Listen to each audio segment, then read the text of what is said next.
Hello मेरे प्यारे students, good morning to all of you and welcome to Mastermind classes. तो dear, कैसे हो आप सभी? सब बढ़िया है और रेगुलर क्लासेस देख रहे होंगे। तो आज की इस क्लास के अंदर जो आपका न्यू सिलेबस है 2025-26 का, वो मैं आपको डिटेल में एक्सप्लेनेशन के साथ में समझाने वाला हूँ कौन कौन से टॉपिक यहाँ पे चेंजेस किए गए हैं। क्योंकि आरबीएससी का तो काम बन चुका है कि हर साल कुछ ना कुछ चेंज करना है।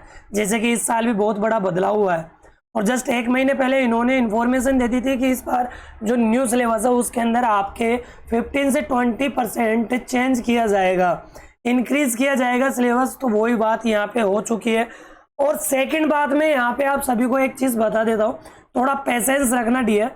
आरबीएससी एक साल के अंदर 3 तरीके से अपना सिलेबस पैटर्न अपलोड करती है, जिसमें फर्स्ट टाइप से इन्होंने अपना सिलेबस यहाँ पे बता दिया है। अभी ये केवल पैटर्न नहीं है, केवल सिलेबस है ये आपके कौन कौन से टॉपिक आएंगे ये इन्होंने इन्फॉर्मेशन दी है। सेकंड तरीके से इन्होंने अपना जो सिलेबस है वो अपलोड करने का तरीका ये है कि जून के मिड तक 15 से 20 या 25 जून तक ये अपना जो टेक्स्ट बुक होती है उसमें कौन से चैप्टर डिलीट किए जाते हैं या कौन से ऐड किए जाते हैं या फिर ऐड करेंगे या नहीं करेंगे वो ये बाद में बताएंगे। और 3 टाइप से है। थर्ड टाइप जो इनकी है वो है कि नवंबर से दिसंबर के बीच में ये एग्जाम का पैटर्न रिलीज करते हैं कि एग्जाम का पैटर्न कैसा क्या होगा। तो जो भी अपडेट होगी वो सबसे पहले मैं आपको बताऊंगा। मैं बता दिया ये केवल सिलेबस है, कौन कौन से टॉपिक है ये बताया गया है, लेकिन एग्जाम का पैटर्न क्या है। जैसे कि मान लो कि ग्रामर के टॉपिक है, सिंथेसिस है। अब सिंथेसिस में ब्लैंक वाले क्वेश्चन पूछे जाएंगे या कंबाइन करने वाला पूछा जाएगा, नहीं पता। वैसे कंजक्शन, अब जैसे प्रीवियस ईयर को अगर मान के चले वो अच्छी बात थी, बट इनका तो काम बन गया है ना, हर साल कुछ ना कुछ चेंज करना है। तो ये नहीं बता रखा इन्होंने, ये पैटर्न में पता पड़ेगा। तब तक आपको वैसे ही पढ़ना है, प्रीवियस ईयर के अकॉर्डिंग पढ़ना है कि प्रीवियस ईयर में क्या पूछा गया था, उस टाइप से आपको पढ़ना है। ठीक है मेरे डियर, समझ में आ गई बात? समझ में आ गई तो वीडियो को लाइक कर दीजिएगा और शेयर कर दीजिएगा, और चैनल पे नए हो तो चैनल को सब्सक्राइब जरूर कर लेना। इस चैनल के ऊपर मैं आपको इंग्लिश की जो बुक है टेक्स्ट बुक, उसके 3 चैप्टर मैंने कंप्लीट करवा दिए हैं, तो जाकर देख लीजिएगा। फ्लेमिंगो बुक मैं यहाँ पे लर्न करा रहा हूँ आपको। आज अपना 4th चैप्टर चलेगा और डेली लाइव क्लास रहेगी 9 PM के ऊपर, जाकर देख लेना। ठीक है, ज्वाइन कर लेना, बस यही आपसे गुजारिश है। तो देखिएगा, सबसे पहले आपकी जो नोटबुक है उसके अंदर फर्स्ट पेज के ऊपर अच्छे से नोट कर लीजिएगा जो आपका सिलेबस है। शॉर्ट टाइप में आप लिख सकते हो, ठीक है ना? आगे बात समझ में? चलो जी आगे देखिएगा।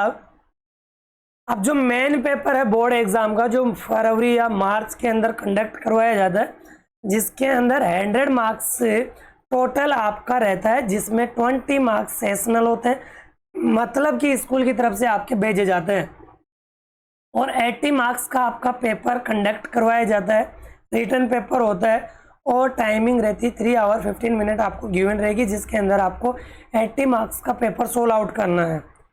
आपकी जो परसेंटेज होती है वो 100 मार्क्स के हिसाब से बनती है। अब देखिएगा, जो सबसे पहले यहाँ पे देखिएगा आपके टोटल 4 सेक्शन होते हैं, जिसमें पहला सेक्शन होता है रीडिंग। फर्स्ट जो सेक्शन होता है सेक्शन ए, जिसमें रीडिंग सेक्शन दिखाई देगा। अब रीडिंग सेक्शन के अंदर सर जी हमारे को पता नहीं क्या होता है, वो आगे देख लेंगे अभी। तो रीडिंग सेक्शन के अंदर 15 मार्क्स का आपका ये वेटेज है। पहले भी 15 मार्क्स का ही आता था, लेकिन अब क्वेश्चन पूछने का तरीका इन्होंने थोड़ा चेंज कर दिया है। तो आप पुरानी वाली जो ओल्ड वाली बुक है वो बिल्कुल नहीं खरीदना है, इन्होंने थोड़ा चेंज किया है पूछने का तरीका। वैसे पैटर्न में भी पता चलेगा बाद में। इसके बाद में हम राइटिंग पोर्शन की बात करते हैं, सेक्शन बी, जिसके अंदर आपको लेखन वाला कार्य मिलेगा। 14 मार्क्स का ये रहेगा, ठीक है। इसके बाद में ग्रामर वाला पोर्शन है। ग्रामर के अंदर आपके 10 मार्क्स की, पहले 8 मार्क्स की आया करती थी, फिर पिछले साल जो पैटर्न आया ना उसमें 10 मार्क्स का कर दिया गया था। पहले तो सिलेबस में 8 मार्क्स का ही था, सिलेबस में 8 मार्क्स का था पिछले साल, बट जब पैटर्न दिसंबर में आया ना तो 10 मार्क्स इंक्रीज कर दिए उसमें। इस तरीके से अब की बार भी 10 मार्क्स की ग्रामर है, बट क्वेश्चन पूछने का तरीका शायद यहाँ पे चेंज है। फ्लेमिंगो बुक है जिसमें 25 मार्क्स की रहने वाली है, और जो फ्लेमिंगो है ये भी 2 पार्ट्स में डिवाइड होती है, प्रोज और पोइट्री। इसके बाद में जो सप्लीमेंट्री बुक होती है विस्टास, ये आपके 16 मार्क्स की रहेगी। बहुत चेंज किया गया है इस बार इसमें, सच बता रहा हूँ। क्या है यार, मतलब आरबीएससी हर बार क्या पता क्या समझ रखा है बच्चों को। चलो कोई बात नहीं, जैसा भी है हमें पढ़ना है और 100 मार्क्स आपको लेना है। मेरे साथ बने रहना, जो भी डाउट है वो मैं क्लियर करूंगा, बट लाइव क्लास में ज्वाइन हो जाना। अब देखिएगा सेक्शन ए है, इसके अंदर आपको रीडिंग पोर्शन दिखाई देगा जिसमें 2 अनसीन पैसेज रहेंगे और वर्ड लिमिट है 700 से 900 आपको देखने को मिलेगी, जिसमें एक पैसेज रहेगा। देखिएगा अलग अलग टाइप के पैसेज रहते हैं जिनमें से आपको कोई सा भी टाइप का पूछ लिया जाएगा, या तो फैक्चुअल या डिस्कर्सिव या लिटरेरी। इन तीनों टाइप में से कोई सा भी पैसेज आपके एग्जाम में आ सकता है। क्लियर है। अब जिसमें देखिएगा फर्स्ट पैसेज, ये फर्स्ट क्वेश्चन रहेगा कॉम्प्रिहेंशन टाइप का रहेगा, जिसमें आपके very short answer type question रहेंगे, यानी आपको पैसेज में से ढूंढकर आंसर लिखना है। ऐसे नहीं है, एमसीक्यू टाइप पे नहीं है, एफएसएद वाले नहीं है। फर्स्ट जो पैसेज रहेगा, ठीक है, इसमें 6 क्वेश्चन लिखने वाले रहेंगे और 3 क्वेश्चन आपके वोकेबलरी के रहेंगे। अब वोकेबलरी का मतलब शब्दावली, जिसमें आपको सिमिलर, अपोजिट या वन वर्ड आपसे पूछ लिया जाएगा। तो ये आपके 9 क्वेश्चन 9 मार्क्स के रहेंगे फर्स्ट पैसेज के अंदर। नेक्स्ट जो पैसेज रहेगा, इसमें मल्टीपल चॉइस क्वेश्चन रहेंगे, एमसीक्यू रहेंगे, मतलब ABCD करके आपको दे देगा और इनमें से एक करेक्ट ऑप्शन आपको चुनना होगा। इसमें 4 क्वेश्चन तो ये इस तरीके से रहेंगे और 2 क्वेश्चन आपके वोकेबलरी बेस पे रहेंगे, तो टोटल 6 मार्क्स के क्वेश्चन हो जाएंगे। आई होप यहाँ तक आपको समझ में आ गया होगा। ये इन्फरेंशियल का मतलब होता है निष्कर्ष वाले। अब इसके बाद में सेक्शन बी में हम देख लेते हैं, जिसमें आपके राइटिंग पोर्शन रहेगा। राइटिंग पोर्शन है यहाँ पे 14 मार्क्स का रहेगा, जिसमें पहला क्वेश्चन, फर्स्ट क्वेश्चन रहेगा 1 आउट ऑफ 2 शॉर्ट कॉम्प्रिहेंशन, यानी 2 में से आपको एक करना है। इसमें अलग अलग टाइप है। जो ये यहाँ पे 1 आउट ऑफ 2 है ना, इसमें क्या है कि आपके एग्जाम में 4 टाइप रहती है। आपके सिलेबस में 4 टाइप है, जिसमें है एडवर्टाइजमेंट, नोटिस, और फिर इसके बाद में आर्ग्यूमेंट और एक्सेप्टिंग एंड डिक्लाइनिंग इन्विटेशन। यानी आपके इन्विटेशन रहेगा, आर्ग्यूमेंट है, नोटिस है और एडवर्टाइजमेंट है। एडवर्टीजमेंट भी बोलते हैं कई लोग। तो इनमें से 2 में से एक करना है। 2 आएंगे एग्जाम में, इन चारों में से 4 में से कोई 2 आएंगे, 2 में से एक करना है। 4 मार्क्स का रहेगा। वर्ड लिमिट ध्यान रखना, 80 वर्ड लिमिट रहेगी। फिर इसके बाद में अगला क्वेश्चन रहेगा a report on an event based on some verbal input, यानी कुछ आपको आइडिया दे दिया जाएगा, उसके ऊपर आपको एक रिपोर्ट लिखना है 100 वर्ड में, या फिर अगर आप रिपोर्ट नहीं लिखो तो एक पैराग्राफ लिखना है, जिसके अंदर आपको कुछ क्लू दे दिए जाएंगे, आउटलाइन की तरह दे दिया जाएगा, उसके ऊपर आपको पैराग्राफ लिखना है। ठीक है, तो ये 5 मार्क्स की रिपोर्ट आपकी रहने वाली है। इसमें तो कोई चेंज नहीं किया गया, इन दोनों क्वेश्चन में तो कोई बदलाव नहीं किया गया, ना कोई पूछने का तरीका। इसके बाद में जो लेटर है, लेटर में भी कोई बदलाव नहीं किया गया है। बिजनेस और ऑफिशियल लेटर है, लेटर टू द एडिटर ये वाली टाइप है, और एप्लीकेशन 4 है जॉब इंक्लूडिंग CV यानी करिकुलम विटाई या रिज्यूम, ये 5 मार्क्स का रहेगा। नंबर यहाँ पे डिक्रीज किया गया है, पहले 6 मार्क्स का आया करता था, है ना। जो सिलेबस था, देखो सिलेबस है अलग चीज़ है। अब जैसे पिछले साल पैटर्न आया ना दिसंबर में, सिलेबस में तो 6 मार्क्स का था, चाहे तो आप उठाकर देख लेना, 6 मार्क्स का दे रखा था, लेकिन जब पैटर्न आया तो 5 मार्क्स का कर दिया गया था। तो वैसे अभी भी 5 मार्क्स का ही है।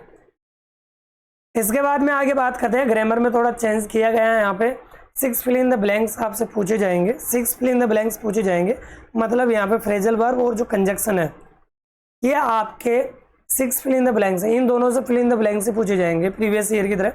इसके बाद में 2 शॉर्ट आंसर टाइप, यानी इन दोनों टॉपिक से एक ही क्वेश्चन पूछा जाएगा। ठीक है, जोड़ने वाले क्वेश्चन रहेंगे, कंबाइन करने वाले रहेंगे। ठीक डियर, तो ये कंडीशनल सेंटेंस यहाँ पे न्यू टॉपिक ऐड किया गया है क्लोज को हटाकर, लेकिन क्लोज का ही टॉपिक होता है कंडीशनल सेंटेंस, क्लोज के अंदर आता है कंडीशनल सेंटेंस। ठीक है ना, वैसे टेंस में भी आता है कंडीशनल वाला, बट यहाँ पे क्लोज वाला ही है। ये सिंथेसिस आपके है, पहले वाले तीनों टॉपिक सेम है, बस यहाँ पे नाम चेंज कर दिया गया है, कंडीशनल सेंटेंस क्लोज ही है। ठीक है, सेक्शन सी की बात करते हैं। अब सेक्शन सी के अंदर क्या देखने को मिलेगा आपको, सेक्शन सी में आपके जो फ्लेमिंगो बुक है। अब देखिएगा यहाँ पे बात करते हैं, 4 सेक्शन है, 4 ही रहेंगे, लेकिन यहाँ पे जो ग्रामर वाला सेक्शन है इसको सी कर लेना, और ये जो सेक्शन सी है टेक्स्ट बुक वाला ये डी रहता है अधिकतर, जैसे भी जो भी है वो पैटर्न में ही ध्यान पड़ेगा। जो ब्लूप्रिंट आता ना डियर, मैं बार बार इसलिए बोल रहा हूँ कि आप 12th क्लास के स्टूडेंट हो, घबराना नहीं है। क्योंकि जैसे कि साइंस स्ट्रीम वाले बच्चे होते हैं ना, तो वो इंग्लिश पे कम फोकस करते हैं। आर्ट्स वाले तो शायद बिल्कुल ही नहीं करते हो, करते हो हैं कई बच्चे ऐसे हैं, लेकिन क्या करते हैं, हम इंग्लिश को अलग कर देते हैं एक तरीके से। जो मेन सब्जेक्ट होता है उस पर ज़्यादा फोकस करते हैं, इसलिए मैं बार बार बोल रहा हूँ। तो देखिएगा टेक्स्ट बुक है जो फ्लेमिंगो नाम की बुक है, जिसको 2 पार्ट्स में डिवाइड कर रखे। एक तो है प्रोज वाला पोर्शन और एक है पोइट्री। एक है आपके पोइट्री, प्रोज है और एक पोइट्री है, ठीक है, गद्य और पद्य। इसका मैं थोड़ा कलर चेंज कर लेता हूँ, ठीक है। देखिएगा यहाँ पे अब जो प्रोज है, गद्य वाला पार्ट है, इसमें आपके एक सीन पेजेस रहेगा, 1 एक्सट्रैक्ट रहेगा, केवल 1 रहेगा, और वर्ड लिमिट 200 रहेगी। जिसमें क्वेश्चन पूछने का तरीका देख लीजिएगा, 3 मल्टीपल चॉइस क्वेश्चन रहेंगे और 3 very short answer type question रहेंगे। 3 मल्टीपल चॉइस क्वेश्चन रहेंगे, एमसीक्यू ABCD वाले रहेंगे, और लिखने वाले भी 3 क्वेश्चन रहेंगे। इस प्रकार टोटल 6 मार्क्स का ये क्वेश्चन पैराग्राफ रहेगा। अगला question 1 out of 2 long answer, यानी 2 में से 1 करना है। वर्ड लिमिट रहेगी 60 वर्ड, 3 मार्क्स का ये रहने वाला है। नंबर यहाँ पे डिक्रीज कर दिए गए, पहले 5 मार्क्स का पूछा जाता था, बट अब 3 मार्क्स का ही है। 2 शॉर्ट आंसर टाइप क्वेश्चन, यानी 2 शॉर्ट टाइप क्वेश्चन रहेंगे, इसमें कोई चेंज नहीं किया गया। वर्ड लिमिट 20 से 30 वर्ड रहेगी। ये हो गया प्रोज की बात। आपके लगभग 8 लेसन है, 8 लेसन है, और 8 लेसन में से मात्र आपके देखिएगा 3 क्वेश्चन पूछे जाएंगे और 1 पैसेज पूछा जाएगा। अब सोच लो आप कि क्या हालत होगी। फ्लेमिंगो में पोइट्री वाला सेक्शन है, इसमें 1 आउट ऑफ 2 यानी 2 में से 1 करना है, जिसमें आपको एक्सप्लेनेशन, रेफरेंस और कॉन्टेक्स्ट आपको लिखना है। ये 5 मार्क्स का आएगा। पहले 6 मार्क्स का आया करता था, फिर पैटर्न ब्लूप्रिंट आया, 5 मार्क्स का कर दिया, और इस बार भी 5 मार्क्स का ही। इसके बाद में लॉन्ग टाइप का क्वेश्चन रहेगा, 2 में से 1 करना है, 60 वर्ड लिमिट रहेगी, 3 मार्क्स का रहेगा, 2 शॉर्ट टाइप आंसर रहेंगे, ठीक है। वर्ड लिमिट ध्यान रखना, और 4 मार्क्स का ये वेटेज रखता है। अब सबसे बड़ा यहाँ पे रोल निभाएगी विस्टास वाली जो बुक है। 1 आउट ऑफ 2 लॉन्ग टाइप के आंसर रहेंगे, जिसमें से 1 करना है। वर्ड लिमिट 60 वर्ड रहेगी, 3 मार्क्स का यहाँ पे रहने वाला है। इसके बाद में शॉर्ट टाइप के 2 क्वेश्चन रहेंगे, दोनों ही क्वेश्चन करने हैं, 4 मार्क्स के रहने वाले हैं। अब देखिएगा 9 मल्टीपल चॉइस क्वेश्चन, 9 MCQ रहेंगे। इस किताब को तो है ना गोल कर एक एक वर्ड को केयरफुली आपको रीड करना है, तभी भाई साहब ये ऑप्शन वाले क्वेश्चन हो पाएंगे। सबसे बड़ा रोल यही है। जो स्टूडेंट 100 की सोच के चलता है ना, वो 90 के ऊपर आके टिक जाता है, क्योंकि ये MCQ है, और MCQ भाई डेप्थ में पूछे जाते हैं, ऐसे हल्के में नहीं पूछा जाता है, ठीक है ना। तो ये हो गया आपका कंप्लीट सिलेबस यहाँ पे, ठीक है, इंग्लिश का। अब इंग्लिश लिटरेचर जिसके भी पास में, वो अभी जस्ट थोड़ी देर बाद में मैं आपको बता दूंगा। तो 9 बजे लाइव क्लास रहती है, तो लाइव क्लास में जुड़ जाया करो भाई। आपको सच बता रहा हूँ, बहुत मजा आएगा पढ़ते हुए। तो नेक्स्ट वीडियो मिलेंगे। बोलो सिलेबस समझ में आया है कि नहीं आया? आ गया ना भाई डियर समझ में? हाँ है मेरे लालू, है काशीराम, क्लियर है? तो एक प्यारी सी कमेंट कर दीजिएगा और लाइक करो, फटाफट से लाइक करो जल्दी से। देखो इतना डेप्थ में कोई नहीं समझाएगा, और अगर आपको इसकी PDF चाहिए तो वीडियो के डिस्क्रिप्शन में आपको टेलीग्राम चैनल का लिंक दे रखा है, वहाँ से जाकर डाउनलोड कर लीजिएगा। या आप क्या करोगे, आपके पास में जो भी ब्राउज़र है उसको ओपन कर लेना है, और ओपन करने के बाद में यहाँ पे आपको क्या करना है, सर्च करना है RBSC। जैसे आप RBSC यहाँ पे सर्च करोगे तो मेन साइड यहाँ पे ओपन हो जाएगी। यहाँ पे मैं थोड़ा दिखा देता हूँ, ये दिख रहा होगा यहाँ पे अनुदेशिका 2020 एवं पाठ्यक्रम। इस पर क्लिक करोगे ना तो यहाँ पे देख लीजिएगा 2026, इस पर क्लिक करना 12th पे। जैसे 12th पे क्लिक करोगे तो ये आपका सिलेबस आपकी स्क्रीन के ऊपर आ जाएगा, ठीक है। थोड़ा लोड हो रहा है, देख लीजिएगा, ये सिलेबस आपकी स्क्रीन पे है। तो इस तरीके से आप PDF डाउनलोड कर सकते हो, ठीक है ना। ओके डियर, तो नेक्स्ट वीडियो मिलते हैं, तब तक के लिए bye bye, take care. Video को ज़्यादा से ज़्यादा शेयर करना है।